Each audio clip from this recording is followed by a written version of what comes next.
आउज़ुबिल्लाहि मिनश्शैतानिर्रजीम बिस्मिल्लाहिर्रहमानिर्रहीम। अस्सलाम वालेकुम, मैं हूं मोहम्मद इदरीस खान एडवोकेट।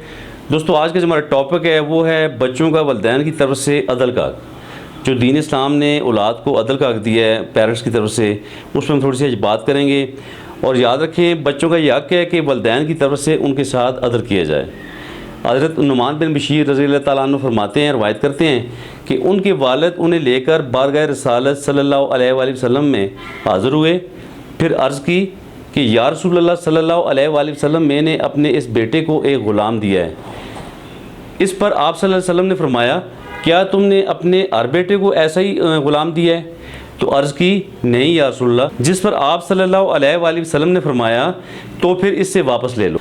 इसी तरह एक और रवायत में हज़रत नुमान बिन बशीर रज़ी अल्लाह ताला अन्हु फरमाते हैं और रवायत ये करते हैं कि मेरे वालिद ने अपना कुछ माल मुझे हिबा किया, जिस पर मेरी वालदा ने कहा, मैं इस पर राज़ी तब होंगी जब तू आप सल्लल्लाहु अलैहि वसल्लम को इस पर गवाह लाओगे।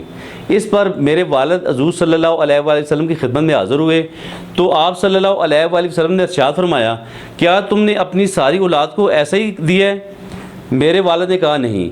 तो आप सल्लल्लाहु अलैहि वसल्लम ने फरमाया, खुदा से डरो और अपनी औलाद के दरमियान इंसाफ करो। तो फिर मेरे वालिद साहब ने वो हिबा वापस ले लिया। और दोस्तों, एक दीगर जगह पे हज़रत अब्दुल्लाह बिन अब्बास रज़ी अल्लाह ताला अन्हु फरमाते हैं, बयान करते हैं कि हज़ूर सल्लल्लाहु अलैहि वसल्लम ने फरमाया, अपनी औलाद को तोहफ़ा देते वक्त बराबरी रखो। बस मैं अगर उनमें से किसी को फजीलत देता तो बेटियों को फजीलत देता। दोस्तों, इससे ये साबित हुआ कि जब हम अपनी औलाद को कोई गिफ्ट कर रहे होते हैं, कोई प्रॉपर्टी दे रहे होते हैं या कोई भी चीज़ उन्हें अनायत कर रहे होते हैं, तो इसमें हमें इंसाफ बरतना चाहिए, हमें अदल से काम लेना चाहिए। या तो फिर सबको बराबरी सतह पे दें या कुछ भी ना दें।